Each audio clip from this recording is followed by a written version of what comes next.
to order. The first thing, well, let's see, we have several things on the agenda today. First is to approve the agenda. Second thing is to approve the minutes from the last meeting. Then we have Chairman Keat with us, I believe, to discuss the ethics ordinance for Chesapeake Beach.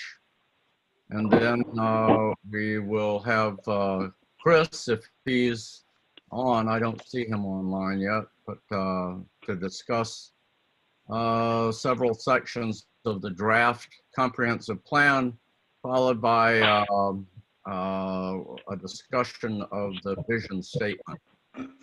So, with that, has everyone, would everybody just identify themselves so we can make sure the audio is working? Cindy Greengold here. Jeff Larson here. Good. Kathleen Baralt. Kathleen, welcome. Thank you. Lori Fran here. and Chairman Keat. Yep. Can you hear me? I can. Very Good. good. All right. The very thing we want. Okay.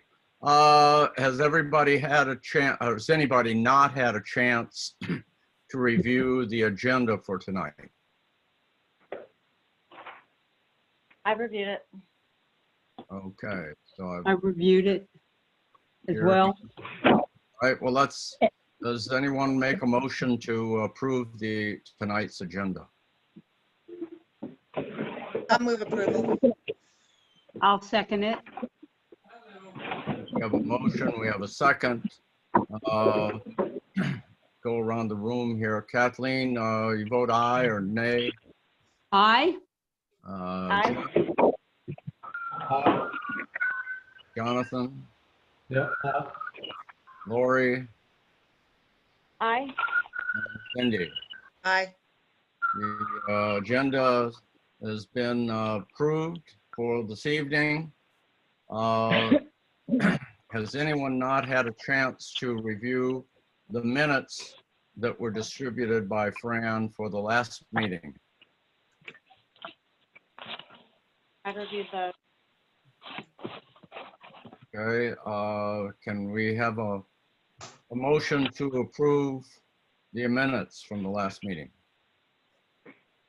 I motion to approve. We'll make the motion to approve. Do we have a second? Yeah. I'll second it. Kathleen seconds it.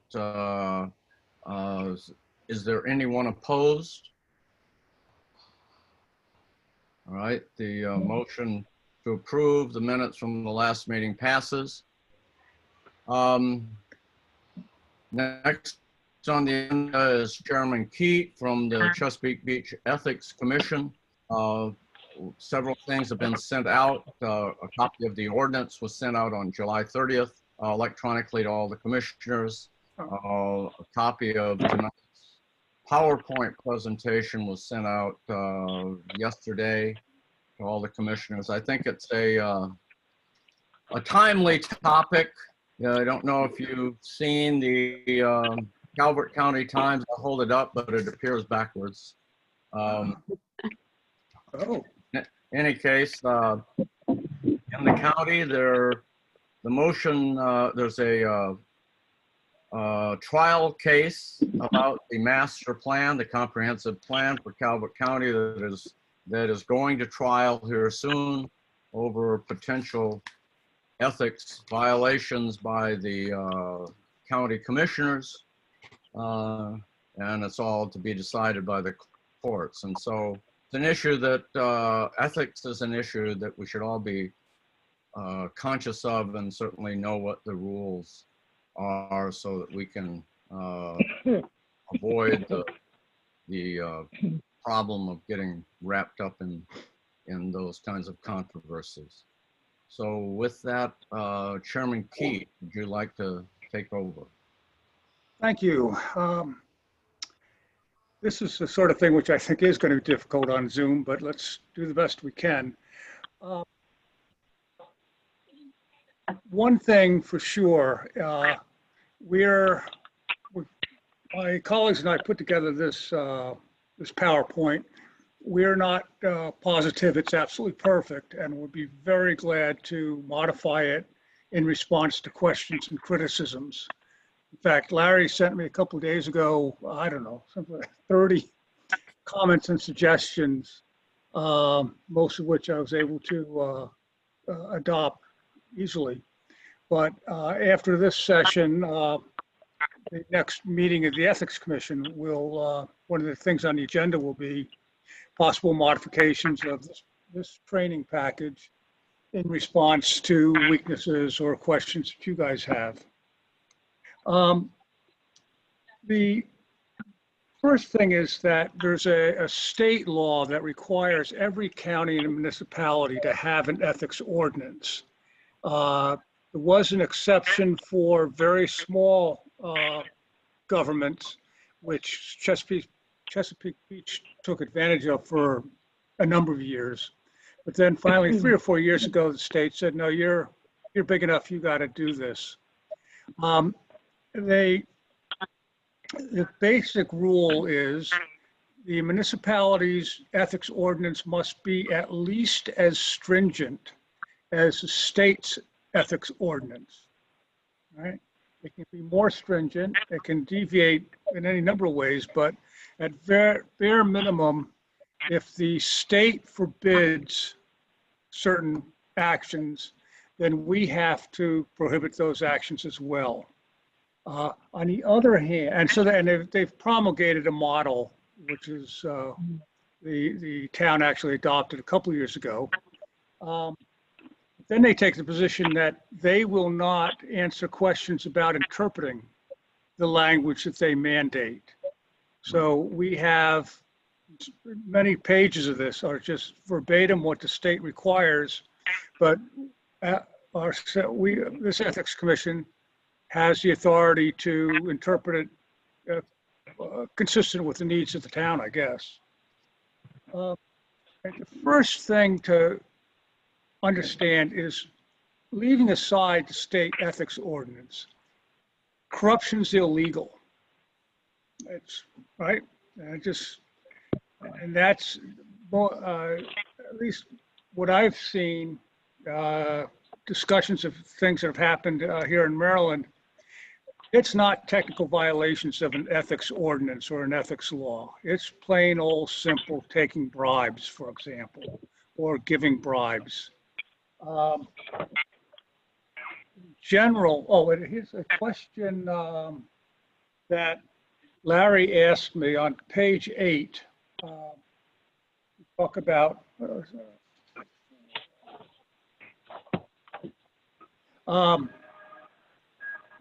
corrupt behavior by a public officer, and on page 9, public employees can and cannot do things. I will get an opinion from our attorney as to whether you all are public officers within the meaning of the laws that I'm quoting here. But basically, assuming the Planning and Zoning Commission is a public office, it is corrupt behavior to engage in malfeasance, which is doing something that's wrongful in and of itself, like taking a bribe. Misfeasance, doing an act otherwise lawful in a wrongful manner, which may be, for example, violating the Open Meetings Act. And nonfeasance, omitting to do an act which is required by the duties of the office, like simply ignoring a planning or zoning request. The public employees under Maryland law,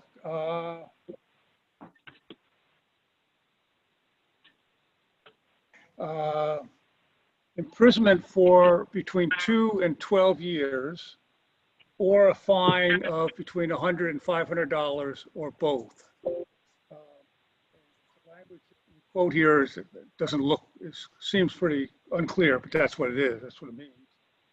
And you can, there's whether the person who gives the bribe and the person who receives the bribe, or the person who extorts the bribe,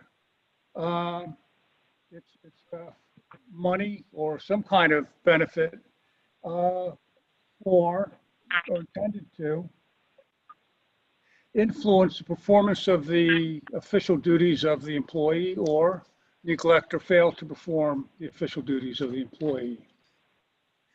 On page 10, we go through a little bit of the history of corruption in Maryland. And I have to admit, I've only been here in Maryland for about 40 years. I grew up in Jersey. So the notion of public corruption is something I'm familiar with.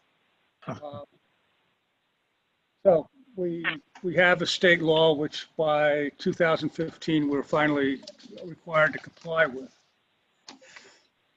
In the current law,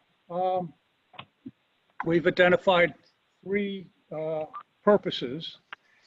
And one is simply to make it as difficult as possible for employees or officials to act corruptly.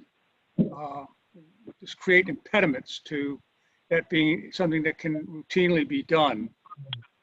To make it as easy as possible to detect and punish corruption and remedy its effects. And perhaps most importantly, to facilitate the clarification of ambiguous situations so that officials and employees can honestly carry out their duties despite erroneous appearances of possible improprieties. We've tried to the extent we can to avoid the notion of it's just as bad to have what's called the appearance of impropriety as it is to actually do something improper, because it's, that just means it's a concept that says I'm doing something that's totally legal, but somebody's going to misinterpret it. So one of the major things we do is respond to requests for advisory opinions, so that you can know in advance, at least that we're going to claim that what is being considered is totally proper or probably should avoid it. It seems to be working so far, including the most recent. I hope you were satisfied with the response we made to Larry's request regarding the resorts or restaurant 1936 offer of tour and lunch. All right, so we have basically, substantively, the law has two sets of things. One is defining and barring conflicts of interest of various types, and the other is the public disclosures. Everybody is covered by the conflict of interest provisions, down to the lowest level employee, and definitely, at least for purposes of ethics ordinance of Chesapeake Beach, it includes people like yourselves and me and my colleagues on the Ethics Commission. We've got, basically, the basic rule is your decisions shall be taken in the sole interest of the town. So if you make a decision in the interests of yourself or your family or your colleagues or your employer, that violates section 2515 of the ethics ordinance without any other, I mean, that's it. We're required by the state, however, to have pages and pages of specific prohibitions. And there's a couple of types. One is restrictions on participation. And participation means the person is barred from attempting in any way to influence the decision on the matter. For example, I mean, the way it plays out with the town council, if the proposal that would benefit or injure the direct interests of a member of the town council, he or she must not only recuse herself or himself, but that means not even talk to anybody about it. It's not just you can't vote, you can't attempt to persuade. You just can't do it. And it's beyond, you can't say stuff, you can't provide information, which you might think is purely neutral. It'd be best if you're out of the room.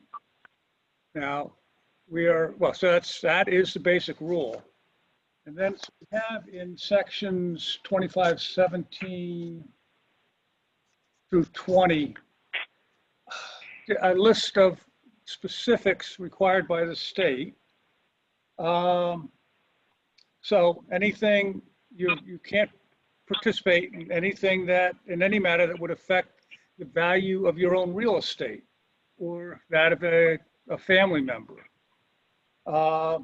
Or you can't participate in any matter which would affect the value of a company in which you have a financial interest, such as being a shareholder. Right? That's So Phil, if I could interrupt for a second. Hypothetical, maybe not so hypothetical, but we're dealing with in the future comprehensive plan, how the town will be strategies for changing or improving the town. So there are a couple pieces of property on Route 261 north of the fire station that are vacant. And right now we have 2 commission members and 2 council members who live relatively close to those 2 pieces of property. The decisions affecting those pieces of property, like changes in zoning or changes in the plan for them, like designating them resource conservation areas. If any of those 4 council or commission members, they should recuse themselves from any dealings with that, or how, I mean, they're adjacent to the property, it could remotely increase or decrease the value of their property. okay. I can't answer that by our own rules. An answer to that question has to come from the Ethics Commission as a whole. And that would be something to be a good idea for a request for advisory opinion. Yeah, this is, well, that's one of the toughest questions. The one thing, if you were talking about if a town council member actually owned those lots, you know, that would be clear. Well, all right, so what we actually say in the ordinance about real estate. A covered person may not participate in any matter that would affect the value of real estate in which that person or a close relative has an ownership interest, except where the effect applies generally to real estate throughout the town or a neighborhood or section of the town. All right. So the question is, on this very specific facts here, does the exception apply? Now, the worst that happens is the people who live in that neighborhood, who are members of the commission or members of the town council, simply wouldn't participate in making that decision or recommendation. But what we would do, if you, Larry, you just send us give us some of the information, and we will address it with advice of counsel. Okay, thank you. That's a very, that's kind of the heart of what has to be made clear. And again, I'll insist, if we look at that and say there is no problem, it's not unethical to participate, then you are protected from accusations. Okay. Okay, so you're also prohibiting from participation in matters affecting business entities in which you're an employee or an officer or negotiating employment or has a contract with, or even owes money to. And this has indeed come up with members of the town council. Member of the town council, everyone has jobs, most of them. The employer of a council member bid on a contract. Right? That happens, so we have to deal with that. There are some exceptions, technical exceptions to the participation restriction. For example, if disqualification would leave the body with less than a quorum, or the putatively disqualified employee or officer is the only one authorized to act, or again, I don't know the basis of this, but if there's actually a law that says, notwithstanding conflicts of interest, you must act. Now, the other major, other restrictions other than participation, flat out, you can't take a bribe. You can't. So, the way the law, the state mandates us to address that is, you cannot solicit any gift for yourself. All right? Nor can you directly or indirectly facilitate the solicitation of a gift on behalf of somebody else. And then on page 21, you cannot accept gifts from a variety of people. There's a typographical error, by the way, on 21. The first of the lower indentations should end with the phrase "with the town."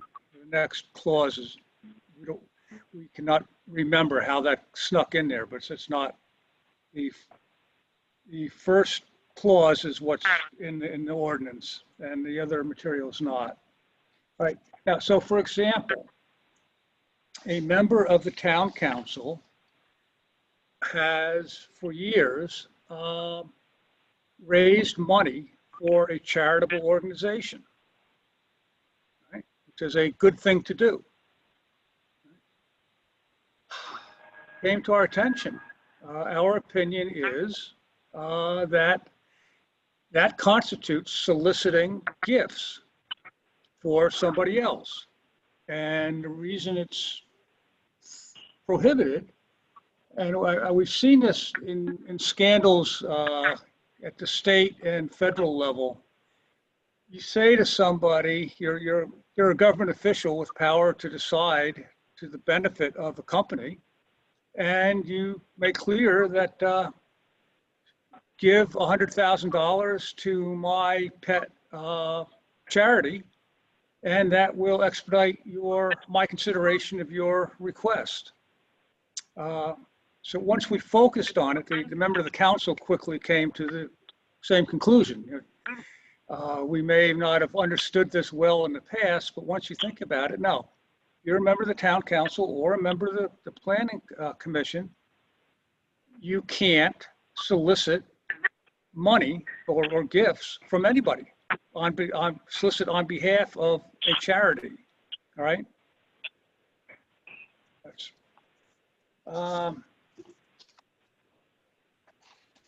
Then on page 22, we have the state requires a list of exceptions, page 22 and 23, of exceptions to the bar on gifts.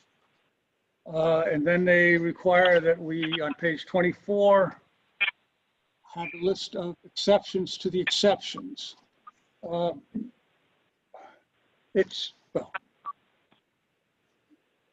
I don't find this stuff easy to keep clear. But if you're getting a gift, obviously you can't ask for gifts except from your family. But if you receive a gift, and this has happened several times in the past couple of years, send us an email, and we will consider whether we think it's barred by the statement of prohibitions, or whether it falls into the to the exceptions. Certainly for the town council and the mayor, it's just not unusual for a nonprofit group in particular to express appreciation for what the town has done by giving somebody a baseball cap or a football or something else that relates, that makes sense. And we just have to be careful that we don't set something up that says any nonprofit group that wants a grant from the town has to be able to give a gift to the incumbent elected officials. So we've handled that on a case-by-case basis. One of a major cost to an ethics program is that it interferes with a certain amount of totally legitimate, in fact, good things. Like people getting together, well, before the pandemic, and I'll buy lunch this time, you buy lunch that time, or we give each other Christmas presents, based on we've known each other for 20 years. Then I get elected to town council, and all of a sudden, the fact that you are a contractor with the town, you can't give me that Christmas present, right? That's, there would have been nothing corrupt about continuing the practice that you and I have had for 20 years, but at the cost of having rules, we have to stop that. Same thing with some of the employment. It's not obvious that it's corrupt to keep your town office just because the company you work for suddenly gets a contract. But it clearly is prohibited. And if in the one case we had the council member's employer gotten the contract, the council member would have had to resign from his office or resign from his job with the company. Now, even if Serious stuff. Even if the council member had not participated, if he had recused himself from that decision? Yes, that's a good question. The answer is yes. Yep. He certainly had to recuse himself from that decision, but the state requires us to have a provision that says you know what, Larry, I'm going to check that. I hate trying to saying things offhand. I'll follow up with a note to you. My recollection, my reading was that it is an absolute. As soon as well, hold it. All right, now I have 25, 23. Yeah, sorry. All right, yeah. So what the law says is a covered person, which is any employee or appointed official. A covered person may not be employed by or have a financial interest in any entity that is negotiating or has entered into a contract with the town. So you got a choice of, if your employer gets a contract, you got to stop being an employee or stop being a town official. Right?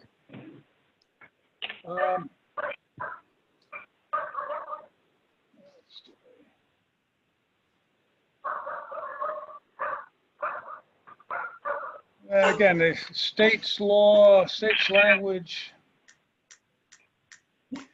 says there's an exception where the employment or interest does not in fact create a conflict of interest or the appearance of a conflict of interest.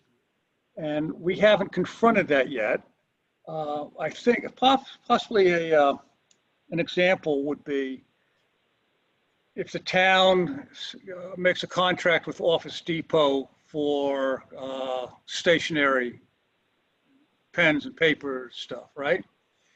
And a member of the town council or a member of the planning commission works in the warehouse somewhere, in an Office Depot warehouse, as opposed to being an officer of Office Depot, or as opposed to being employed by the Office Depot store in Prince Frederick, right?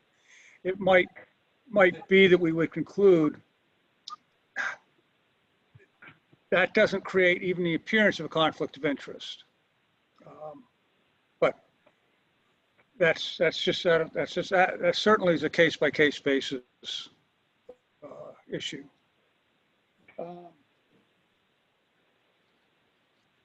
We also have restrictions on post-employment things.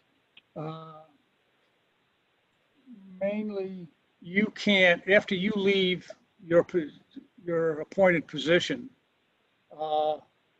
you may not represent anybody on any matter that you had dealt with significantly as part of the Planning and Zoning Commission. And that's your slide 28. Is that Yes. correct? Yes. It seems to me there's a distinction just reading the slide that if you're a former elected official, that expires at the end of the next term. Yeah. For appointed officials like us, goes on forever. Now let's see. Yeah. The distinction, everyone, whether it's appointed or elected, you may, forever, you may not work, you can't work for pay on any matter that you dealt with in your official capacity. Right? The elected official, so it's limited, of course, not of course. The language says any matter that is the subject of legislative action by the town of Chesapeake Beach for 1 year after the elected official leaves office.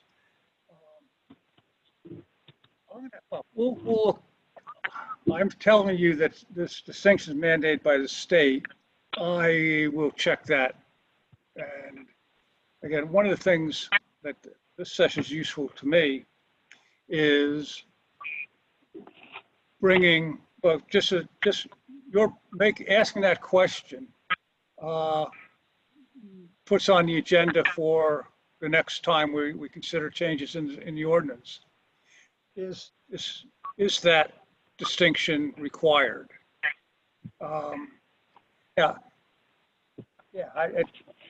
That's interesting.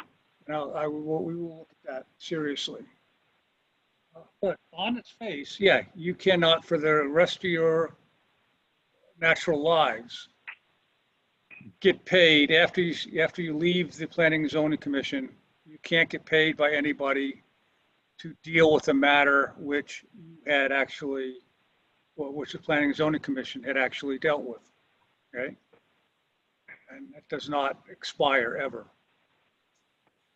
Yeah, it seems pretty broad since we talk Yeah. about all sorts of, I mean, the entire town, all the plans for the future, the comprehensive Yeah, environmental roads. So we're, it puts a lot of handcuffs on us. yeah. Yeah, okay, I will, we will look at this over the next couple of weeks. And if necessary, we'll put on the agenda to either amend the ordinance or clarify it. I appreciate you raising the issue. Nobody can ever represent a party for contingent compensation. I don't know what this has to do with, but it's something that the state decided is important to bar state employees and members of the legislature, and therefore it has to be in our ordinance. Page 30 is an attempt to summarize an issue that I don't really understand, specifically about participation in procurement. And then on 31, 32, and 33, very specific. You cannot disclose confidential information that you've gotten as a member of the Planning and Zoning Commission. At least you can't do it for anybody's economic benefit. I presume that you guys do get information that would be of use to somebody in the real estate industry. And simply the stuff that's been given to you as confidential, you can't go call up somebody and say, here's some useful information for you. Barred from using the prestige of office for private gain. I'm not aware, I don't know what that means. But if you have concerns that you may be accused of using the prestige of being a member of the Planning and Zoning Commission for private gain, send us an email and we'll examine it. And that's the big ones. All right. The rest of this is the financial and other disclosures. You all have, fortunately or better for worse, all done your disclosures, right? For the previous year? Yeah, Yeah. well, Yeah. Okay. yeah, slide 34 talks about filings that new officials and resigning officials have to do. Yeah. So that would be something that each of us should look at. Certainly, we have 3 new members, and Oh, I see. so that should be of interest. Yeah. But I suspect Sharon Hum has contacted each member if that's required. Sharon is the administrator for the Ethics Commission, so Yeah. we'd work Yeah. through her. Yeah, we've got to,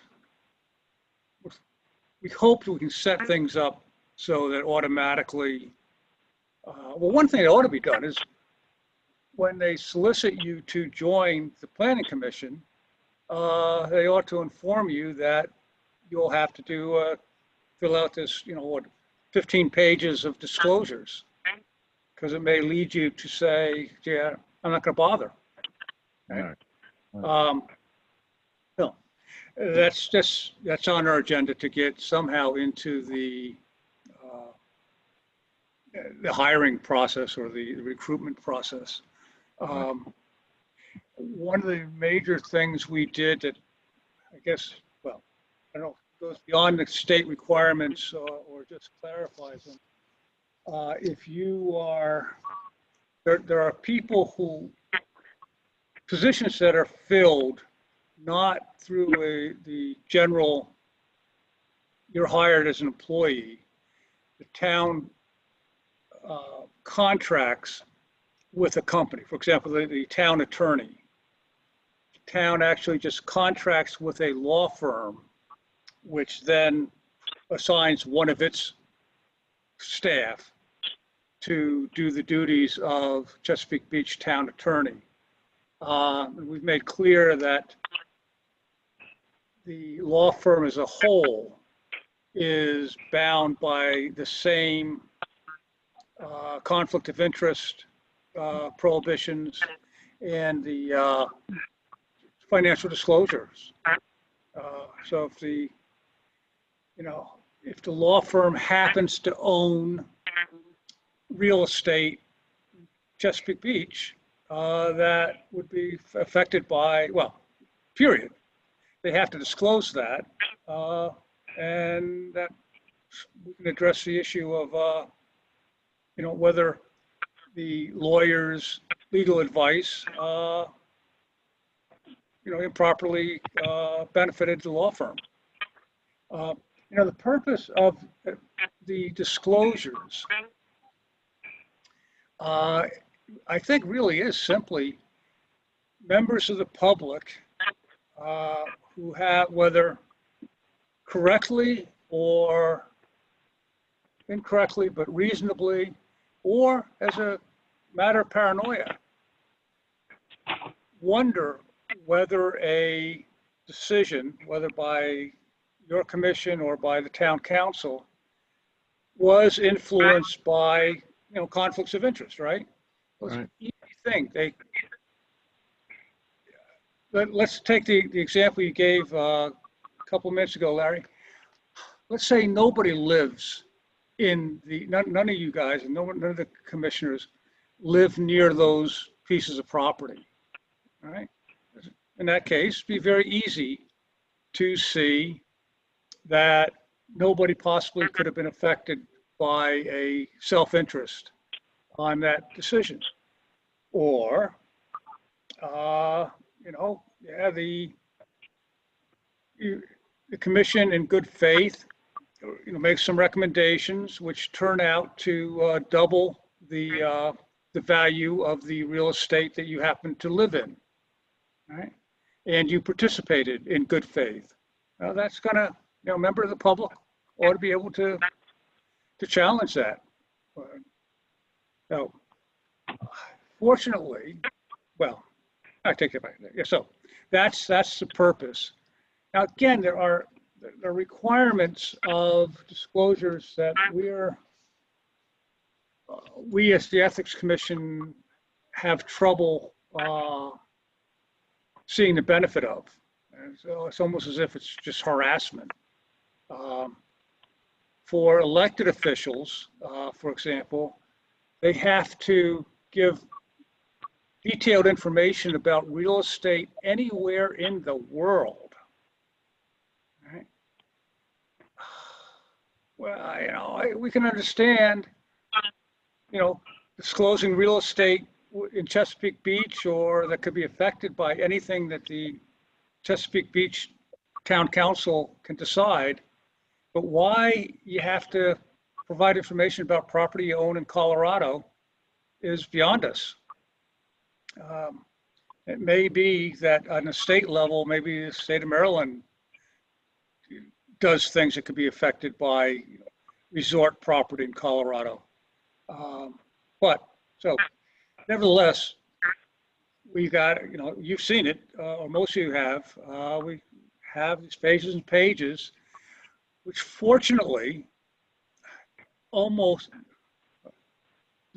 a great deal of the answers doesn't apply. Or do you have such and such? And the answer is simply no. And so it doesn't take that much time to respond.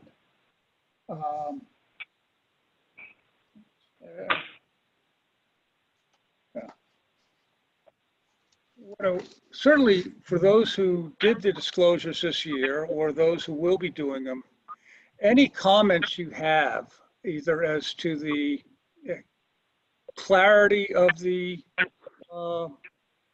disclosure request or reasonableness or the necessity, we would greatly appreciate.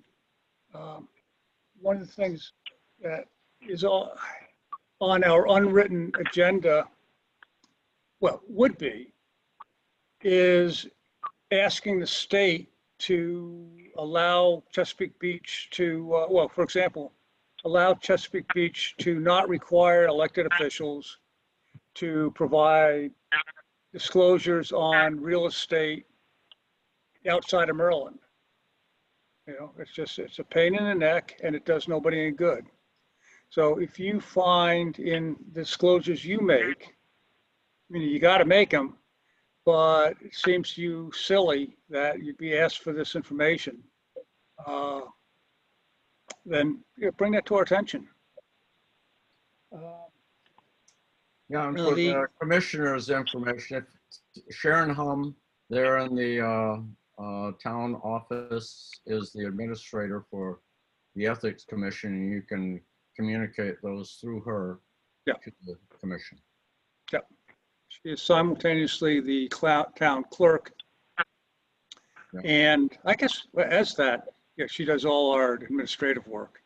Yeah. Brilliantly, by the way. So are there any questions you'd like to address to Phil before we close this out? Commissioners? I Mary, don't I have have a any. question. Since I also have to follow the Ethics Commission's guidance, is the Ethics Commission under obligation to keep the disclosure forms confidential? Absolutely not. Hmm. No, that would be, remember a couple of years ago, somebody was appointed to a White House job and complained that his disclosures were made public. Well, yeah, actually the point of public disclosure is. So, yeah, now that's something, so if you, being forced to make these disclosures and they are matters of public record, that is a disincentive to taking a job with the town, accepting appointment to a commission, or running for office. That's just, it's, until 2015, you could do all those things without, telling everybody in the world what stocks you own, or where your sister works, or, other things that normally is not matter of public knowledge. So yes, nobody's beaten down the doors yet. It seems to me Right. that you can make a public disclosure to a public body like the Ethics Commission, and it can have an obligation to manage it in a way that keeps it confidential. But that's just my view. Not that I Yeah. have anything to be concerned about, but I could see, I've actually heard that this form has discouraged people from serving on planning and zoning boards. Yeah. So I would not doubt that. There's any number of reasons that some people, a person would want to keep some things confidential. I have known people where the spouse doesn't actually know all the real estate ownership that the other spouse has, right?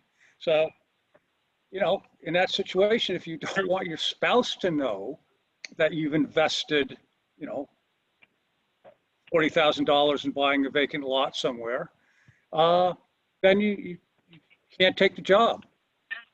It's not that there's no corruption there, but you have a privacy interest, and this system discourages or creates an incentive against serving if you happen to be, have that situation, or any number of situations that are perfectly legal, moral, ethical, but you do not want anybody to know. In the old days before Zillow, you may not want people to know how much you paid for your damn house. Once you discover that you overpaid. Yeah, well, you're in that situation, then you can't accept a job that has to make these disclosures. Please communicate through Larry, I guess would be the best, but otherwise, if you want through Sharon, any questions or objections or, I mean, just exactly the type of concern that Chris just raised. And we'll respond, right?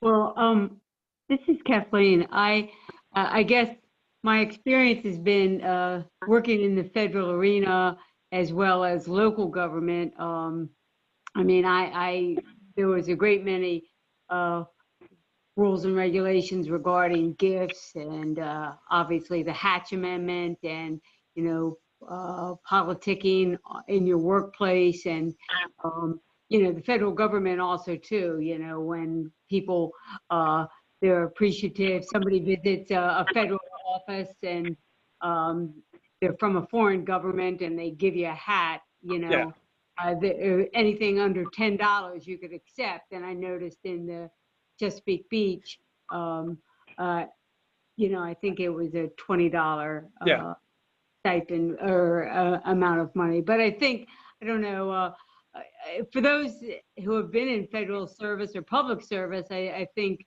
they're used to that those regulations. And, you know, I know for me, it really struck when 1936 offered the opportunity for the tour and the lunch. And my first thought was like, well, what if later on 1936 wants to expand and wow, we all had lunch there and isn't that great? And then, you know, I was so happy that Larry asked the commission, the ethics commission, to look at that because my gut told me, this might, you know, come into play later on. But so obviously, but, you know, for any benefit that you might, you know, get as part of your position, obviously, you have to look. And so many times it's the perception of it rather than the actual reality. But I just wanted to comment on that. But and also, you know, it wouldn't be just 1936. That'd be the whole resort and spa. oh, absolutely, sure. You know, and yeah. Kathleen actually triggered a question that I had going on in my mind too. So how would a meeting without lunch and a tour go? Given that we have a limited time, but there's gifts involved, we can't just meet with everybody in that way. So how would that be interpreted? I don't know.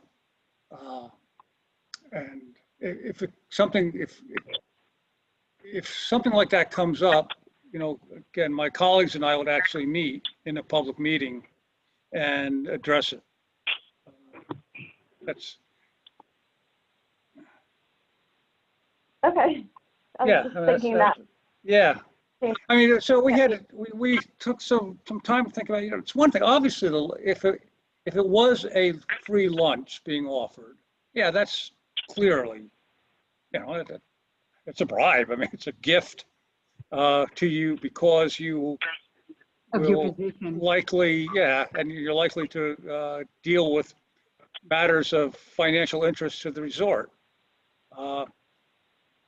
Just the tour by itself was not as clear, but you know, if it weren't useful, they wouldn't have offered it. Yeah. Just a curiosity. But Yeah.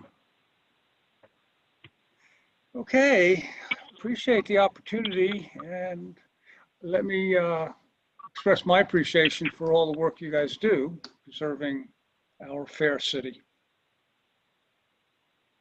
And Goodbye. So that was, Okay, Oh, Phil, thank thank you very much. Thank- Much my pleasure. appreciate your, And anything, Right. just any questions or comments, send them to me or get them to me directly or through Sharon or through Larry.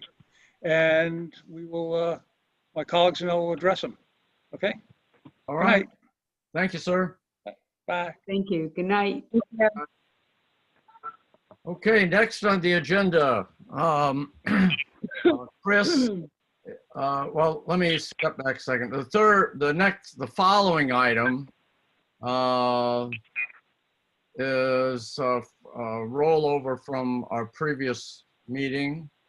And as background to that, Chris has suggested that we review some of the material from the various documents that are in draft right now. So Chris is going to go over that as it relates to the vision statement in particular that we're discussing, and then we'll move on to re-looking at those motions. So Chris, over to you. So, can you hear me? Yes, I can hear you. Okay, can you see my screen? Yeah. Okay. Okay, good. So I thought I put together a few slides to go through. And through that means I can show some maps and charts, things like that. So briefly,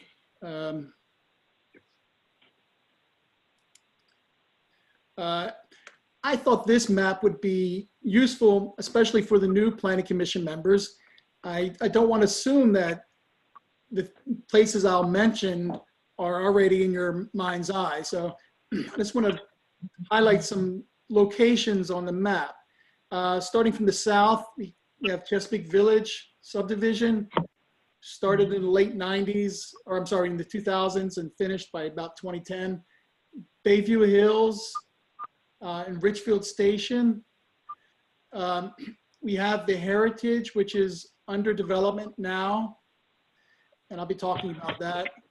There are two parts of Richfield Station that are still in the development stages. One is called Streamwalk Way. It extends the existing street. The other is the extension of the existing street into a townhouse community that is under development. And a few more houses will be built there. I might mention the term middle subdivision, which is this existing subdivision in the town, which dates back to the early days of Chesapeake Beach. Of course, here's the center of town. And if it weren't for the virus, we would be meeting about right there where my cursor is. That's the town hall. Population and households. This is the historic summary of growth in the town, starting from 1960, when there were only 244 households. See, the households are shown in green here, and population is blue. So a household is an occupied housing unit. It could be a rental, it could be a single family house, a condominium, whatever. As long as people are living there, it becomes a household. So households for us as planners and designing communities are really even more important than population, because households drive public facilities. You know, water and sewer serves households, not population. So we design things for household impacts, not so much population, generally speaking. But you can see how the number of households and population increased over time and then leveled off at 2010 to 2020. Over the past decade, there hasn't been much change at all in terms of population or households. But in the decade between 2000 and 2010, there was a big increase of 917 households. And that was really because of the build out of Chesapeake Village and continuing development of Richfield Station, and then some gradual infill development. But this was the unprecedented change in the historic development of the town. household projections. You might remember that we included 2 projections that are not very reasonable and not likely to happen. But one of them, I have to move everybody here down here. So starting from the year 2020, we have 2,225 households. One projection would extend a very strong growth out to 2040, and it would add 1,795 households and bring the total number to just over 4,000. This line assumes the continuation of the growth rate that was experienced between 2000 and 2020. You know, that large growth that we saw between those 2 decades. However, if we look at the more recent change over between 2010 and 2020, the last decade, where growth has been very slow at 0.4% per year, very slow growth. You can see it just kind of continues out to the year 2040. We'd only be adding 175 households. This is, you know, slow or no growth, right? I mean, that's essentially, actually is a little bit of growth, right? It's going upwards, but it's leveling off. How many households are there in the heritage development? 72. Right. And that's a really good kind of foundational question. And that's going to happen. And that's going to happen, right? All right. So we're up to 2,300. I mean, that's a done deal. Yes, which gets to the point that we're likely to find ourselves between these 2 lines, right? Between this low growth line and this extraordinarily high growth line. I suspect we're going to be much closer to this line, right, than this one, but we're going to be in this range. Now, before we talk about how close we get to that range, I wanted to share with you what the zoning ordinance says and what the zoning map provides.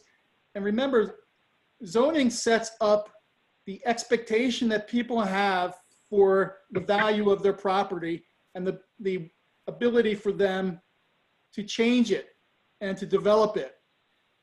So as a matter of course, towns don't change zoning willy-nilly, particularly in a way that reduces the amount of development potential. It's not to say that's not possible or advisable. In fact, the town of Chesapeake Beach did that a number of years ago, and Calvert County certainly did it in a big way 2 decades ago. But there are many, there are 1, 2, 3, 4, 5, 6, 7, 8, or really 7 main zoning districts in the town, and each of them allows residential growth, residential development. There's the low density zone, which is this bright yellow area. These areas are largely built out under the current framework. There's not much development concern in these areas as things stand. You know, as they're just lotted out already. There's water and sewer already. Medium density residential is the orange area in here, 2 places. There's sort of the center of town, the area surrounding the elementary school, and out here, which encompasses the heritage. So it's under development now, the heritage, adding 72 more households. The high density zone is shown here. It's the dark brown area. These properties are zoned for high density. Most of them are developed, but there are a number of areas here that up in this area, the 29th Street, you know, just north of Veterans Park, where the land could be converted into apartments. In fact, a number of years ago, the town had a proposal for an apartment building of 10 dwelling units. It was actually started out much bigger, but through coordination with the town, the developer resized it down to 10, but then ultimately went away and never sought final approval from the Planning Commission. So I'm just saying that that potential exists again today. Then there's the commercial zone, or sorry, residential village, which is these areas here in the middle subdivision, going all the way up to the North Beach boundary, and then out to Cox Road, Maryland 260. So the residential village is a zone that allows residential development and some small scale commercial, like home occupations, a dentist's office, a doctor's office, things like that. Much more of a village type of feel, but it allows for multifamily units at 1 unit per 6,000 square feet. I'm sorry, yeah.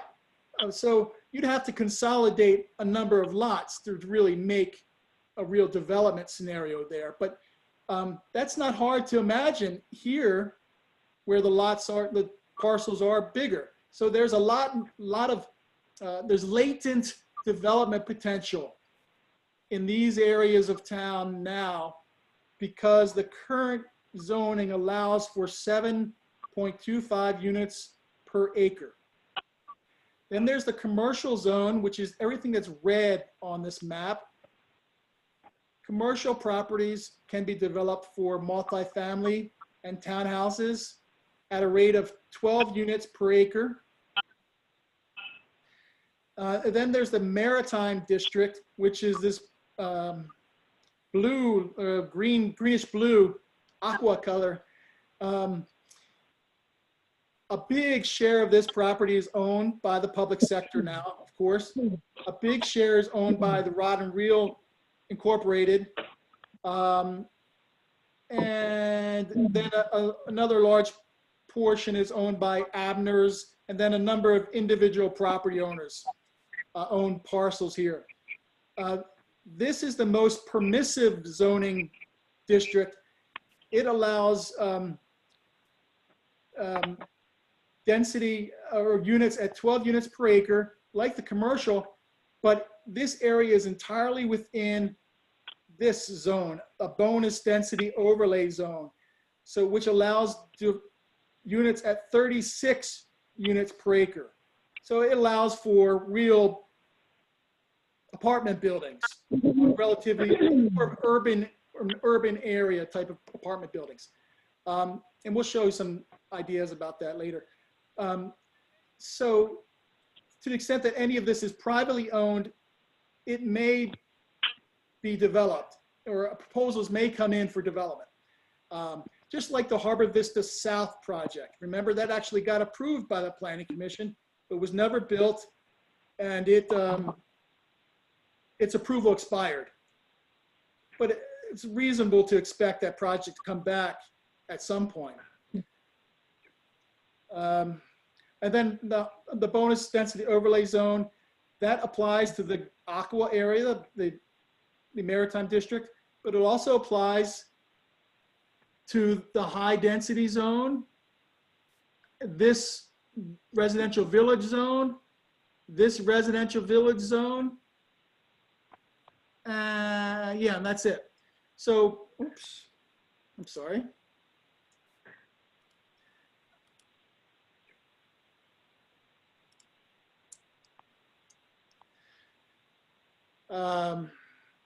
So anyway, this area could conceivably be, you know, if a innovative developer came in and consolidated a lot of land, a major development could be built there at a building of 70 foot tall.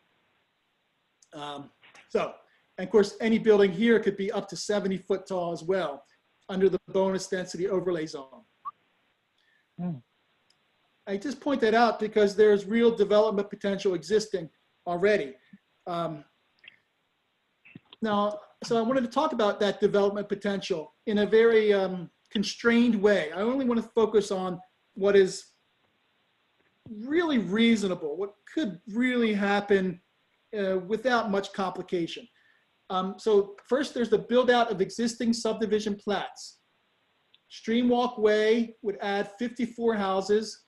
Those are planned and platted already. They're just not built on. So they're on the books. Crestview Lane section, that's a townhouse project at the end of Richfield Station. That would add 42, and the Heritage would add 72. So we're at 174 already. And that exceeds that low or no growth scenario, or that matches the low growth scenario, just with the projects that are approved.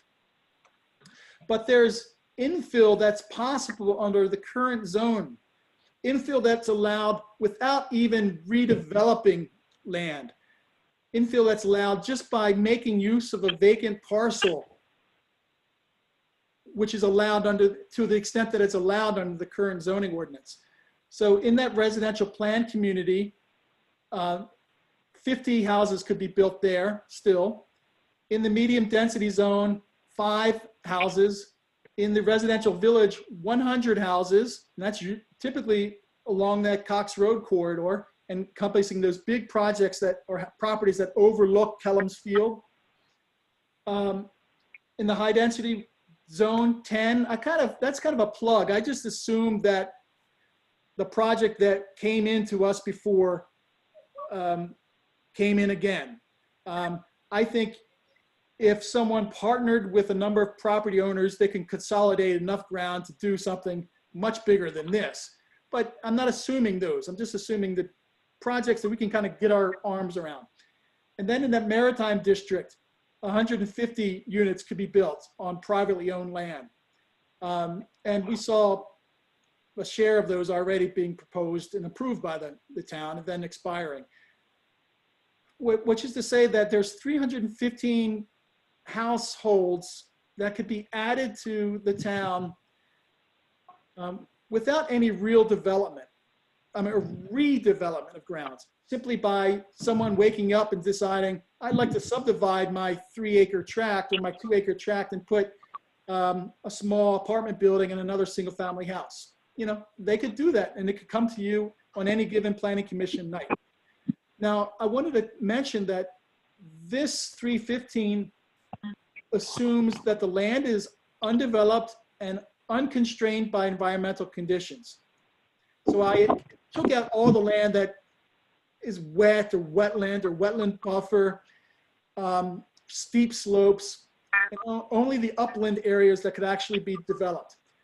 I did not include any redevelopment of commercially zoned properties that could produce new housing units. These are not accounted for here. So, we talked about A1 Antiques and that kind of the gateway entry point into town, or even, heaven forbid, the fire department or the shopping center next to the fire department where Lito's Pizza is. They both could be developed for multifamily housing. They could at any point, but I didn't assume that for the purpose of calculating this zoning capacity, because that's a little more involved and it requires redevelopment, which is expensive, and it requires an evaluation of the market conditions have to be right, seriously right, for something like that to happen.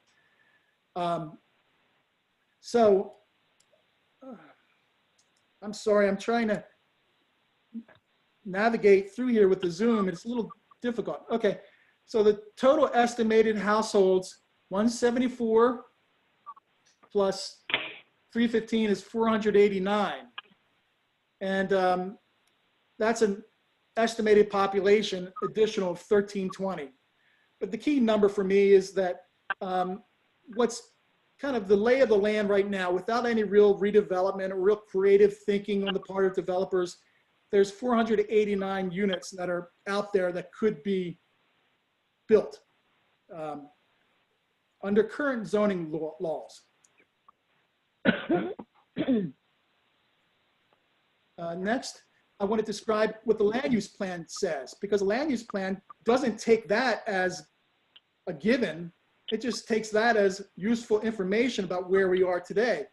The plan is normative. It's making suggestions about how things should be, not how things are. So let's talk about that. There's 3 main strategies so far, and this is just, remember, we kind of coalesced the land use plan into 3 main strategies. The first is 3 interconnected but distinct commercial mixed-use centers where public capital improvements can have the greatest benefit for creating conditions supportive of business. Allow residential above commercial to enhance the economic viability of development. Insist on high levels of architectural and urban design. So what this says is that there are commercial areas, they've been flagging a little bit for decades, actually.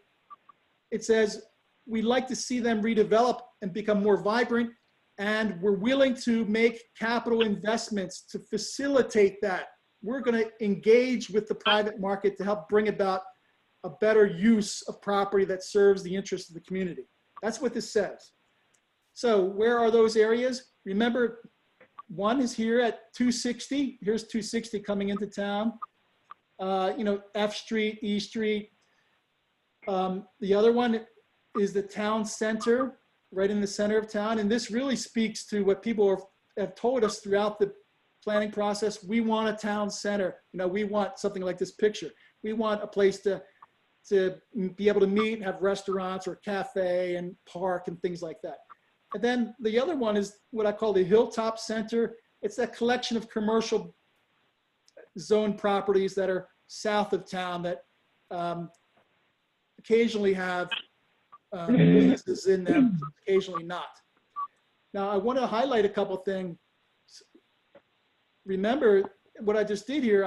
I took away that town center because when we looked at the sea level rise issues, we saw that this area is going to be flooded. It's going to be part of the floodplain, and the town would have a better, the town would like to take a stake in the outcome of this property, especially since it owns a lot of it, and make it much more of a environmentally sensitive park area and keep development out of the flood zones and the areas that are going to be impacted by sea level rise. So the town center idea got much smaller and it got pushed north closer to the existing town hall, which reduces what you could build in that area. The principles here: compact and walkable, allow residences above commercial, manage traffic and parking, and create a unified design. So the second main strategy was expand the conservation of resource lands, creating long-term protection through zoning, and protect steep slopes, forest lands, and areas impacted by sea level rise. What this recommendation has the effect of doing is reducing the number of households that could be built. So it actually reduces the infill potential by 100 households if this were actually in effect implemented. So there, one element of this idea is to target all the green space that is around the existing subdivisions, those areas that have been set aside as open space. They still now all retain their zoning for residential development. However, they've been dedicated to open space. What I'm suggesting is that the town make a firm commitment to their perpetual conservation in forest and wetlands, and take off the board forever the ability to develop these lands that have been set aside for open space. The second thing is to target those areas that have zoning rights that could be developed now. These I'm not pointing to them, and apply a zoning category that would effectively eliminate the development potential. Now, you can't eliminate all the practical use of property. It's just simply against the Constitution. But you could limit it to just one house per acre, or one house per 5 acres. You still have to retain some reasonable economic use of land, of course, but these areas are steeply sloped. They're very wooded. We know that when these areas develop, there are environmental implications for it. In fact, so much so that the town adopted an ordinance recently to make it much more difficult to just develop on steep slopes without doing any type of scientific and engineering research.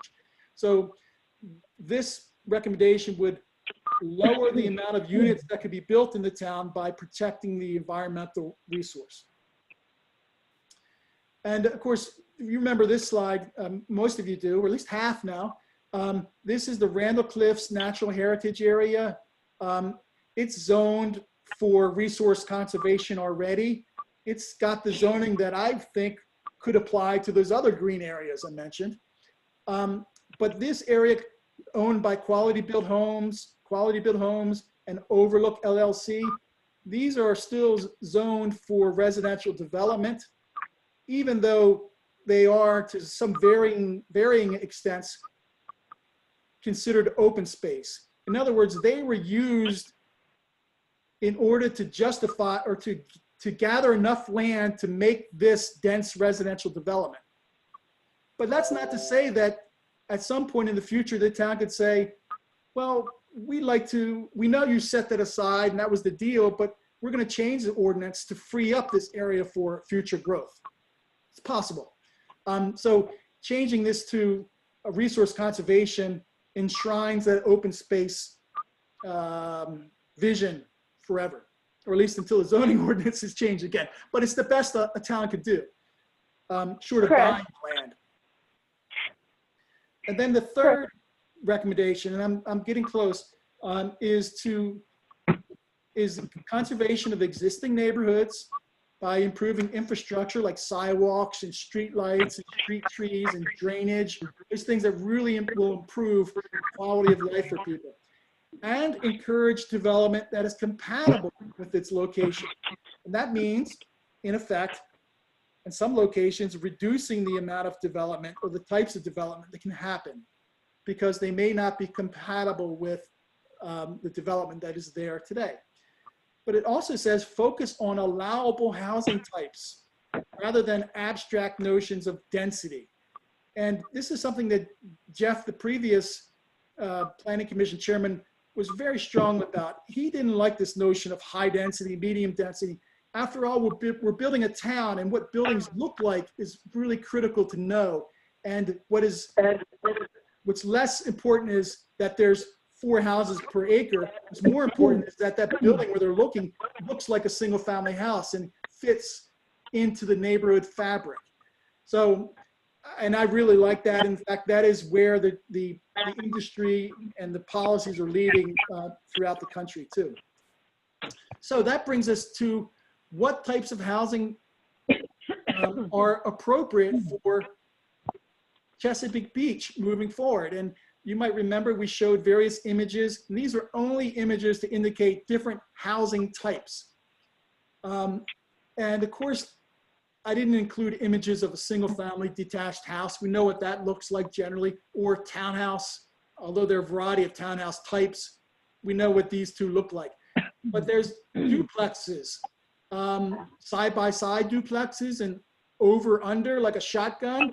I mean, these types of houses can actually fit in really nicely in a neighborhood and allow density. In other words, allow housing, allow even housing to be priced where people who live in town could afford and still not overwhelm the character of a community. Quadplex, where you would have 4 units on one lot, designed in a building that looks like a big house. Then there's courtyard apartments. There's cottage clustering, you know, small little cottages clustered off a lot. Actually works out really well on environmentally constrained properties. There's low-rise multifamily buildings, then mid-rise, you know, 4 stories. Then there's mid-rise, more dense, you know, 5 to 7 stories. Not quite what you see at Horizons on the Bay, but scaled down differently, but still much more than you would typically see. I guess this is more like Harbor Vista South was, if you can remember what that looked like. That was kind of like this project. And then housing type number 10, we called residential above commercial. And remember, we talked quite a bit about these various things. Maybe it's 2 stories rather than 3, but the key is that we put people above commercial because retail is not the biggest sector driving things now. And developers can really supply the retail town needs when they can cash flow it with apartments above or condos. And that allows people to live where they shop and adds a little vitality to the town. So the next slide is, let's look about where we thought about putting these types. First, in the village, the residential village zone, which today would allow for multifamily and townhouses. What we're proposing is that in the future, it only allows single-family detached. And the focus of the plan is to improve the quality of the single-family residential neighborhood here, to build sidewalks, to add street trees, to install lighting, to really make a public investment in this centrally important neighborhood so that it can benefit from a lot of the resources that have been devoted to the newer subdivisions, right? And that's what you have to do to keep your town vibrant. You don't always have to grow, but you have to reinvest and renew what exists. And that's what I think is really important. The other thing is that this area here between Maryland 260 and Cox Road would essentially retain the ability to develop under its current rules, which is housing types 1 through 8. This area that's green would be removed from the development possibility. Those possible units would go away, in part because these areas are steeply sloped and they're wooded and it's all hillside. And while they could be developed, in fact, we're actually getting a development proposal right away, right here, actually in this green area. While they could be developed, it's not advisable, especially when there's other areas in town. Then this area, this Maryland 260, again, I'm sorry, this area here shows, we changed this by the way, but there's Maryland 260 coming down and we show on both sides the continuation of the residential village zoning. But we've since changed this to eliminate this residential village zoning on the north side of 260. But I'll show you that later. This is an old slide and I should have caught that. And then down here on that commercial area, we have number 10, which was residential above commercial. So if we get some residential apartments above it, would be great. And it would help invest in that streetscape that would tie the school property into the rest of town and help slow this traffic and make it a nice residential avenue going through a small commercial area before you get into the heart of town. Now, you might remember of course, we downsized the town center. So that goes away. All this area is green space and the town center gets resized so it's smaller. And again, in the town center, these types of housing, 8, 9, 10 would be allowed. It would essentially, I would think the town would want to, and this plan would suggest that any development actually deliver commercial uses, but allow for a mix of residential to go in as well. Same would apply for this section, which is at the intersection of 260 and 261. And the town hall is right there.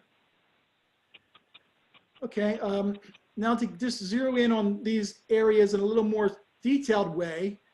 This is the area that's north of town. This is North Beach up here. Here's First Street. So how would these recommendations apply? This area that's zoned commercial now, we would eliminate that commercial. And by doing that, eliminate the potential to see multifamily developed in this area. And then we have these 2 parcels that are undeveloped now, which were actually the subject of approved developments of 32 units about a decade ago. That project expired and the property has not been developed since. It's open space. And the Planning Commission had 2 thoughts on that. One was that it could develop again, that's fine, but great care has to be taken in terms of how it develops, because we know that sea level rise is impacting this whole area and we don't want development to make it worse. We'd actually like to see more green space developed with housing, or this area should not be developed at all. It should become a public park. So those were two options, and I don't know that we ever settled on it. So I wanted to mention both of those to you. Chris, Yeah, this is Kathleen. On that slide that you just were at, can you give just a point of reference to make sure I understand where we are in regards to North Beach? oh, yes. Can you see the cursor that I'm moving Yes. around? Yes. This is First Street. This is Seagate. Okay. This is C Street, there's beautiful houses that face the water on C Street. There's a couple little commercial uses here. There's a parking lot here that serves Neptune's. Neptune's is right here on this corner. I see. Okay. This is the fire department. And you can see the fire department's going to be experiencing some sea level rise issues. This is the Seagate that's actually built there. Okay. And that's the high-rise building in the Oh, photo. here. Is that correct? Yeah, Correct? that's a huge parking lot, and this right here is the buildings, Horizons on the Bay. Okay. Oops, I'm sorry.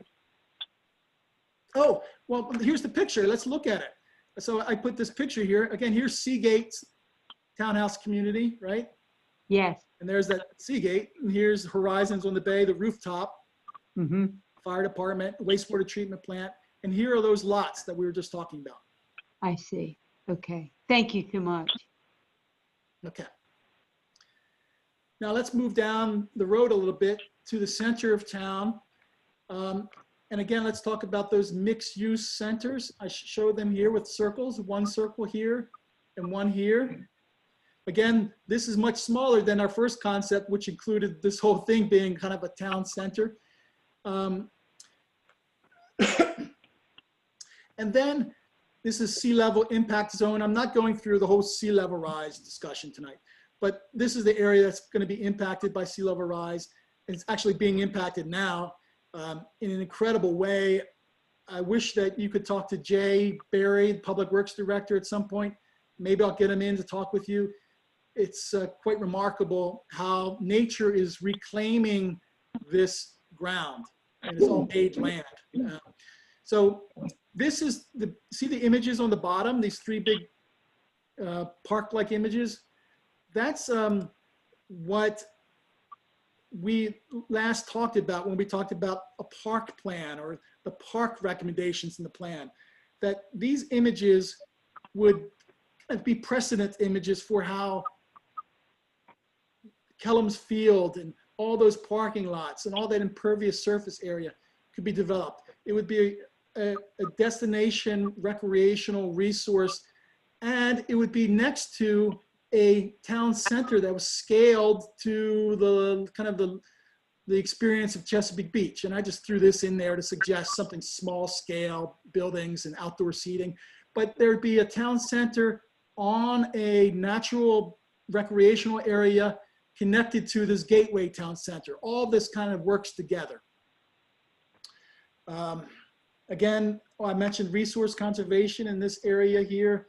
And then this area, these parcels would still be allowed to develop as they are now. In fact, what I'm suggesting is that some modest changes be made to actually facilitate some of this development. There's a lot of the kind of marginal single family units, a lot of land. It could easily be consolidated, and it could create sort of more energy and more people here, which helps activate a park like this. And after all, it does provide housing. And we are under obligation, by the way, by the state planning department, state of Maryland to grow, because we're a town center. We have to accommodate housing on some level. Or we'll hear about it from the state when we submit our plan for their review. So anyway, the next slide. Oh, I wanted to go back. So in these areas, this circle and this circle, I estimated there's a potential for 200 housing units, assuming that there was 2 or 3 stories of apartments above all the ground floor retail. I mean, that's really maxing it out. That may not be possible, and it may not be possible for decades, but I think it's good to know what we'd be opening the town up to in the long term. And I think it's about 200 households. Then in these orange areas,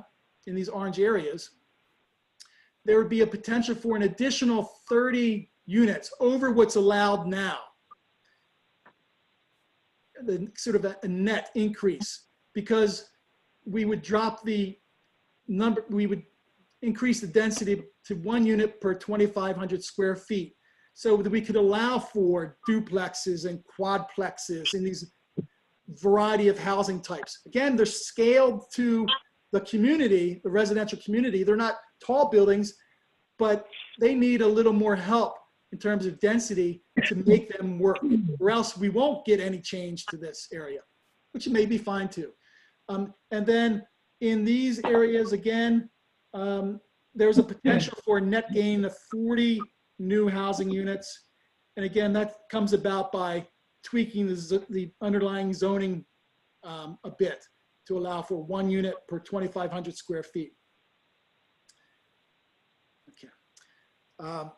Well, anyway, so I guess what I'm saying is 200 plus 40, 240 or 270 units are possible with this scenario.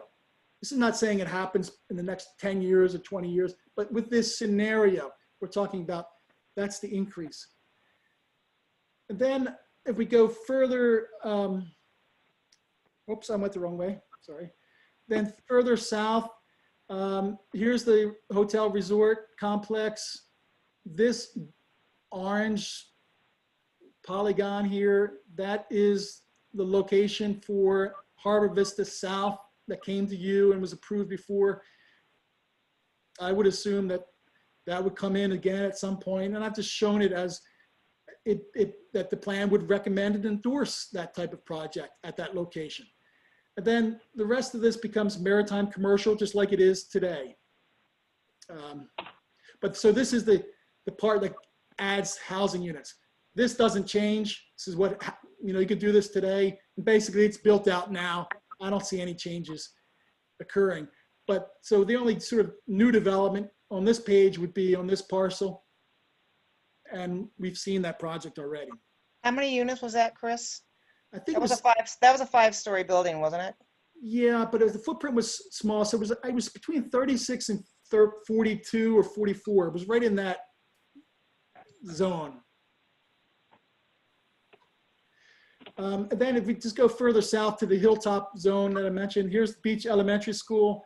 This is the school zone that I have been pushing for so much and hoping for, working with this school engineers to bring about. And then this area is zoned for commercial development. And so this type of scenario where you can have new development with some commercial over it, I think would be a compatible introduction of uses here. I mean, and I actually think it would help encourage some redevelopment and put some commercial space into town.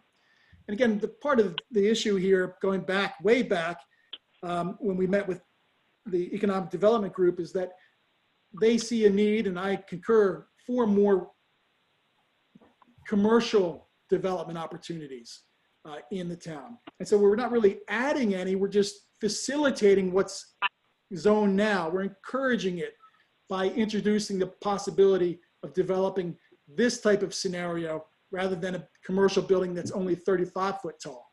So you maybe go up to 50 or 45 foot. Then you could put another floor on the building. Then it helps the real estate numbers work out better. Okay. Now for the final slide, I think. I wanted to take you through some math and think about this in the context of growth and slow growth or no growth. We have an existing household base of 2,225 units. As things stand, we have 174 units in existing projects. We have 315 units that are generally developable. We call the infill or zone development capacity. They're infill lots that could be developed. So we're looking at 489 units. We can call this a no build scenario. Engineers would say, well, if we didn't build anything new, this is what we're going to get. And that's kind of a good parallel. Thus, 2,714 total units for a 22% increase over the existing. Okay, so these units would represent an increase of 22% over our number. I'm not saying when this would happen. I don't think it happens in a decade, but you know, maybe it happens in 2 decades. Maybe it's reasonable. But under the plan, under all those slides I showed you, we still have the existing units. We're not changing that. But the potential infill reduces to 215 units. It was 315, now it's 215. And then within that center of town, there's now a possibility for 270 units in a variety of building types located in sort of a town center and gateway center. And then there's a potential reduction of units due to sea level rise. Again, because I didn't get into the details, but we see that the wetlands are encroaching and the flooding is happening. All our maps show us that at least 30 units are going to be threatened. And we're recommending that the town work with property owners to eliminate those units, to free those areas so that they can protect the rest of the town, because they are going to be underwater and some of them are underwater now. In fact, this happens both in the multifamily realm and in the single family realm. So anyway, this math brings the total to 629 units. And bringing the total then to 2,850 for a 28% increase over the existing number. So I think with the plan, we could add 629 total units versus 489 units. But I wanted to bring this to your question, to your perspective. I want to put this out for you. The difference between the plan and the no build scenario is 140 housing units, or 5%. So when you think about growth or no growth or slow growth, think about what we see realistically, not conceptually, not theoretically, but what is realistic to think about. There's this already on the books. And then a plan that could bring about this, along with all the public benefits that the plan seeks to achieve. So is a plan that promotes only a 5% increase to the town's build out population a slow growth plan? Something to think about. Remember, the town has invested in a wastewater treatment plant at millions of dollars, and the capacity is twice what this plan would provide. In other words, once this plan is built, we're still going to have a lot of capacity in the wastewater treatment plant to handle future development, because the town designed a plan to grow, protect itself long term. So what I'm suggesting is that we're still going to have a lot of public facilities. As we saw from the last meeting, we still have capacity in the school system with the new school. And so the question is, when we think about no growth or slow growth, is this effectively slow growth or no growth? And Chris, you you might say, said- well, the question could occur is, how fast does this come on board? That might be the ultimate question. But I'll Chris, pause right there. when we were talking about the wastewater treatment plant, we talked about some percentage of it effectively belongs to the county, and some percentage of the output effectively belongs to North Beach. So when you say 2 times the capacity, is that 2 times the capacity that belongs to Chesapeake Beach, or 2 times its total current capacity? Yeah, good question. That is the capacity that belongs to Chesapeake Beach. That's the town's share as things exist. And there is more than enough capacity in the other buckets I would imagine, I mean, I don't know for certain, but if the town ever needed to borrow from the other jurisdictions or buy their capacity, I would imagine that it's at least theoretically possible. But no, this is just what's available to the town. In the draft land use section, I think one of the opening paragraphs, it talks about the county's density of 4 units per acre, something like that. And the county can build outside of our city limits. So there's potential for demand out there too, right? Yeah, there's potential. That's right. So are there any questions that we want to ask Chris? I have some questions.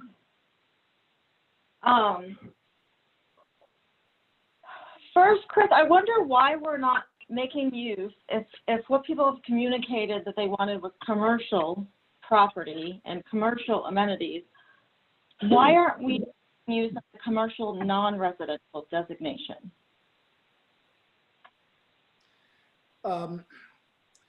Well, because you could facilitate the redevelopment of these old parcels by introducing mix of uses. And mixed use development is the approach that not only makes areas more likely to redevelop, but also introduces people in areas so that there's people and businesses together. And that helps the businesses. It provides, eyes on the property. It creates more of a simple mixing, creates more of a town, a traditional town feel. Right, but as I pointed out last meeting, people don't want to add people. That's what they've communicated. In addition to that, we're a recreational town. We have a resort, we have water amenities. People can travel, and if we made that more amenable and more attractive and advertise that, there would not be a need to create a town center like you would in a landlocked area, or we just aren't the same as those areas, and people don't want this type of building in our area. So I think we need to consider some other type of plan. That's the discussion that the Planning Commission, needs to have. I will also just mention that under the current rules, someone could take down A1 Antiques and build a multifamily building. That exists now. And this current plan is saying that those properties ought to be commercial, and then residential on top is allowed. So if you wanted to take down A1 Antiques and build another commercial use, nothing in this plan would prevent you from doing just commercial. But if you want to do more of a mixed use project, you would be allowed to do it. So it's, it would certainly allow for continuation of commercial and redevelopment of commercial, but would allow additional residential on top. Right. And Okay. My like I said, currently you don't need, Chris's presentation was to give us some background to try and get to this last item on our agenda. What I'd like to do, since it's getting late, is to move on to that unless somebody has some burning question, because there'll be discussion about in the next segment too. Okay. then I'll stop sharing my screen, okay? I'm gonna turn this off. All right, thank you. I get my screen back. Okay, so moving on to the last section. We had a couple ideas presented at the last meeting. I think we spent about 20 minutes discussing them. If I could suggest that we move quickly through this, and here's my proposal. We have 3 alternative languages proposed for paragraph 3 of the vision statement. What I'd suggest is that we go around the room, beginning with Commissioner Blackwelder, then Commissioner Greengold, then Commissioner Evans, who have submitted possible language for that paragraph, which I sent to you in an email. If you have it, if you don't have it, I can read it to you or help out.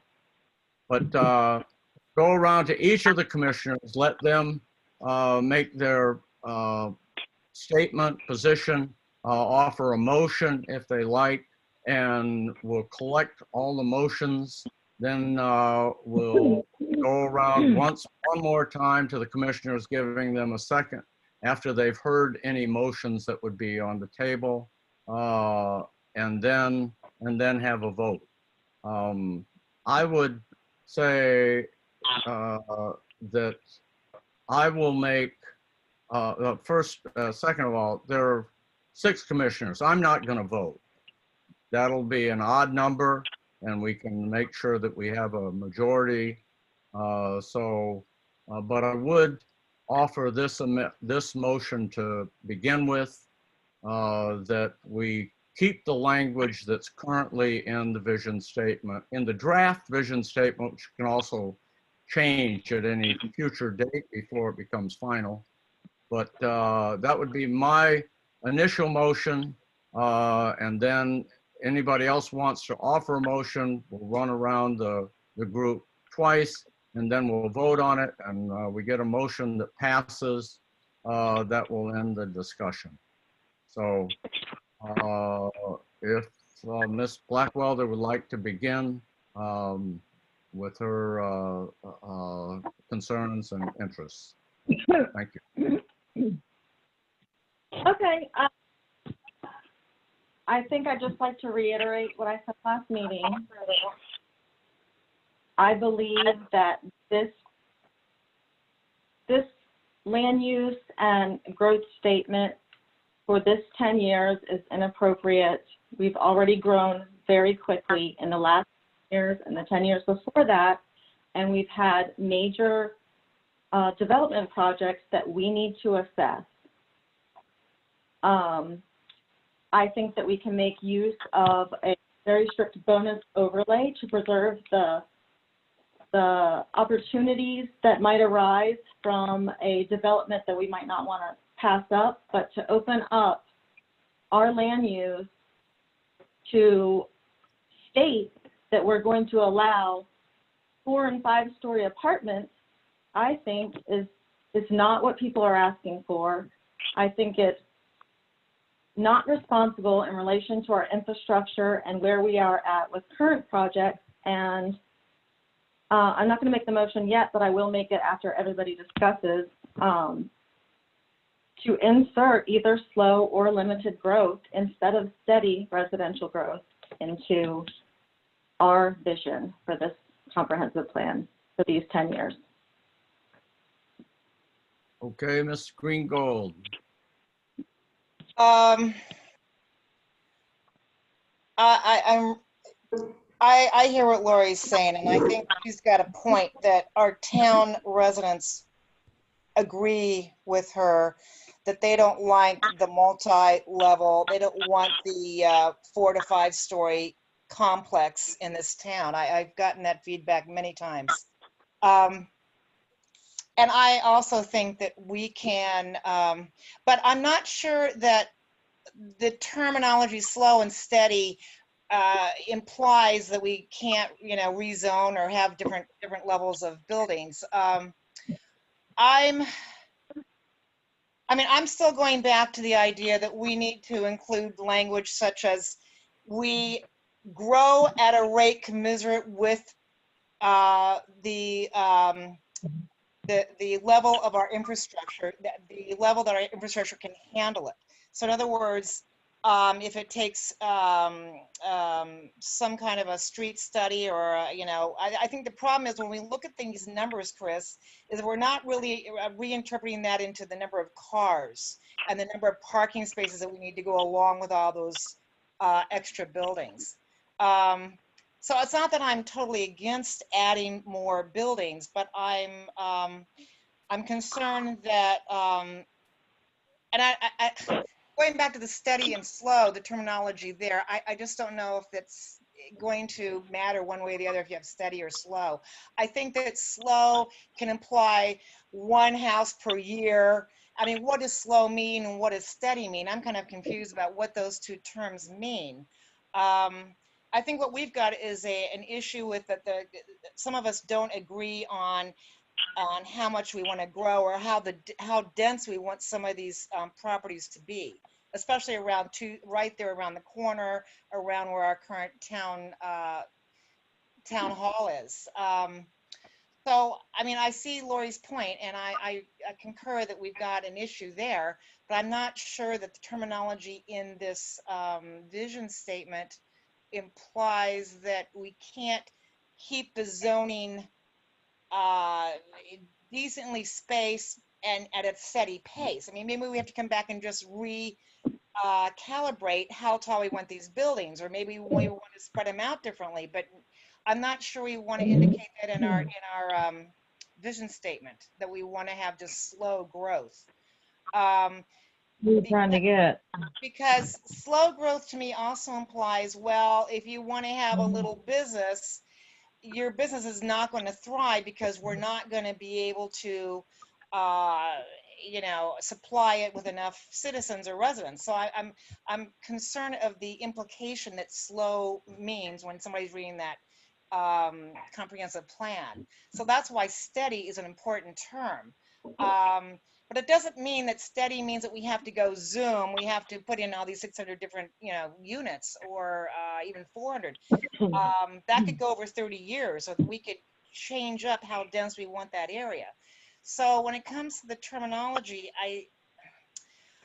I would probably have to go with how it's currently written at steady, only that I do encourage some of these commercial venues to come in. And if they see slow, they may not want to come in. So we're in a catch-22 there when we say slow. So I would have to say I want to keep the terminology as it is right now. I don't know if I communicated that correctly or not, but there it is. Okay, Commissioner Evans. Okay, I kind of see both sides of it, but I kind of wanted to, instead of using the word slow, use the word maybe limited. It's kind of a little more descriptive. And on the other side of it, I also think that we should, for the steady part of it, steady recreational and commercial growth, as indicated by the survey, I think might be, because that's what the survey was for, was to ask the people what they wanted. So I think going based off the survey, they wanted more commercial and recreational, but limited residential. I think limited sounds a little bit better than slow because it still allows for the possibility of development, but it's maybe not as rapid.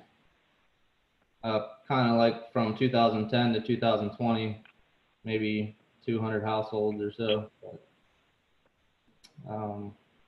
I know we talked about the wastewater treatment plant, but I know the school is increasing the capacity, but will it be able to handle 600 something more households? That's something we'd have to look at also. Okay, Commissioner Larson. Well, I guess what I'm thinking is, the town can sustain or handle more growth, but is that what we want? I mean, in my opinion, and talking to people, is kind of more along what Lori was saying, that even though you can do it, it's not necessarily what people want. And so whatever the language is that we use, we want to, without maybe we do want to discourage it. I don't know. But I like incorporating the survey and the fact that we're taking into consideration what the town has already said that they're after. Okay, Commissioner Brault. Well, I don't mean to stir the waters. I don't like either of the slow or the steady. I don't like the qualifier because I think, as it's been mentioned, that the definition of what my definition of slow versus your definition of slow, it's subjective, and it doesn't imply, you don't have an actual picture. It's not concrete. It's too abstract. And so when I looked at the language, I was, my thought was in embracing residential growth and focusing on developing recreational and commercial amenities commensurate with the town's infrastructure. And I like my thought is to take out both of those qualifiers. Okay. Well, let's run around again, see if there are any motions that will be made to change the language. Ms. Blackwelder. Yes, I would like to make a motion to substitute the word steady for limited, and to add the phrase, and focusing on steadily developing recreational and commercial amenities. Oh, could you repeat that again, please, so that Fran can get it down? Okay, so the motion would be to modify the first sentence in the third paragraph to read, in embracing limited residential growth and focusing on steadily developing recreational commercial amenities, and continue on with the paragraph that I think that would help us focus on getting people things that they want. It would allow us to stop talking about what kind of residential buildings, how high a apartment is going to be, all these things that people don't want. And it would allow us to talk about how we are going to support projects within our town that are going to enhance people's desire to come and make their mom and pop and make their, grow their business where people want to walk and recreate and be. I think that we should not operate under a false premise that says that we need to increase residential density to make our town commercially. I do not think that that's true in our case. And so that's So let me to just go back for a second. So you're saying it would be limited residential growth and focusing on steadily developing recreational commercial amenities. Is that correct? That's correct, Larry. Thank you. Okay. Let's see. Commissioner Greengold. I'm getting a little confused. Are we discussing your motion anymore? Are you rescinding that motion, Larry, or what are we just putting a whole bunch of motions on the floor, or what are we doing? Okay. I can only work with one motion at a time. I get totally confused otherwise. Okay. Well, I had a little different plan, but we'll. What do you want to do? How about this? Well, I mean, I have to have them I had written made a down, I motion guess. I don't. to keep the language as it was in the draft plan. Understanding it's a draft plan that can be changed later before we finish the report. So let's figure out whether we want to change it, whether we have a consensus in the commission to change the current language. I don't want to make a motion, but I really like what Kathleen was saying, is that I think we need to maybe take out, maybe what we need to do is just take out the qualifiers and not describe the level of growth. And maybe that is how we deal with this. I'm Well, concerned. you asked for a motion. I made a motion that we keep it or we change it. Okay, I'm sorry. Yeah, So okay. my motion is to keep the current language, and we can, based on the results of that, Okay. we can decide whether we need to find the I thought we were language. discussing that motion. Okay, that's fine. That's good. Okay. So is there any other discussion of the motion to keep the language the way it is? All right, so let me go around the room. Ms. Blackwelder, yes or no? No, I think we need to change it.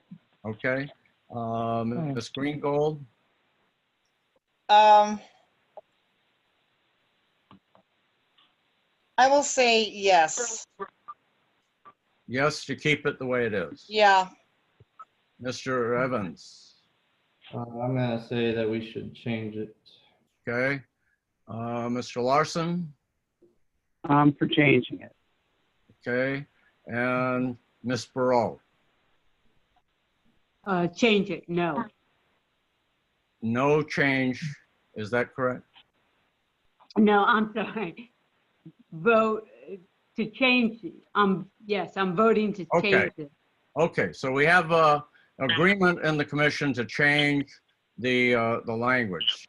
Do you want, let's go ahead and vote on Ms. Blackwelder's proposal to change,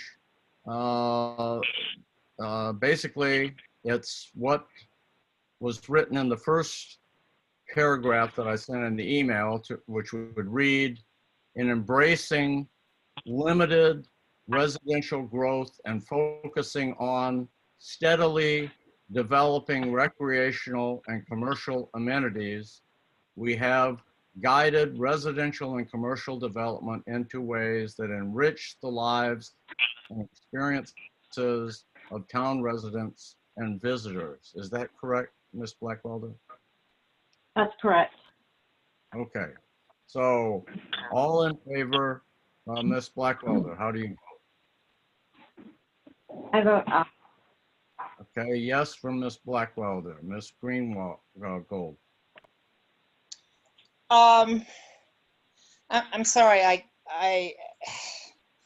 I'm going to abstain because I'm trying to figure out the term limited. I'm trying to figure out how that works in this. I haven't thought about it before. I'm gonna, let's see. I'm gonna I can't abstain. I gotta vote. Limited housing. Okay, I'll just say yes. I'll just go ahead and say yes. Okay, Ms. Greengold votes yes. Mr. Evans. I'm gonna also say yes. I think that's pretty similar to what I recommended in my email. So, Okay, Mr. Larson. Yes.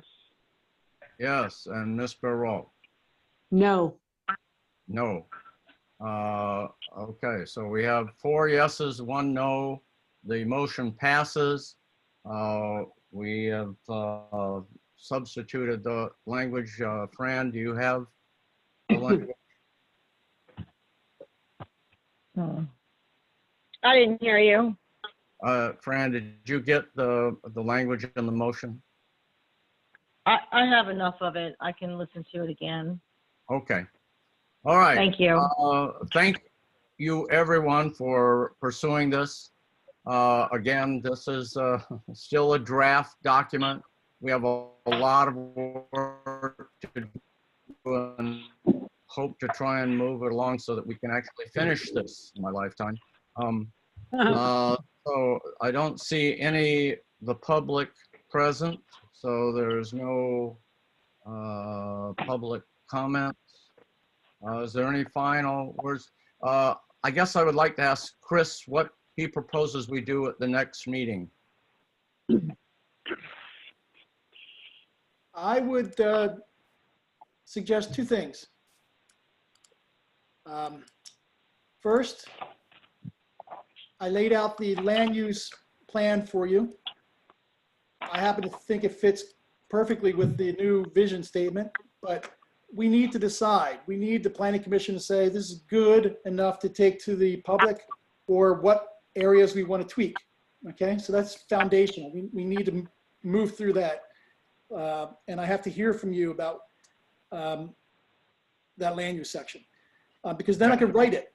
The other thing is, we have Jenny Plummer at the Calvert County Planning Department lined up to come speak to us either in September or October. And that was at the request of the chairman, and I think maybe the whole planning commission thought it was a good idea back in the spring or summer to do that. So I'd love to have her. She's fantastic. And she's got both those dates reserved for it. Okay, well, that would give us some insight into the Calvert County Comprehensive Plan. Right. As it is. Right. All right. Is there any further business that anyone likes to bring up? Hearing none, I would ask for a motion to adjourn the meeting. I'll make that Okay, motion to adjourn. All right, Ms. Blackwelder makes a motion to adjourn the meeting. I'll second the motion. Anybody opposed? Thank you very much. We'll see you next month, the end of next month. Okay. Bye, everybody. Yeah. Bye-bye. Bye. Good night.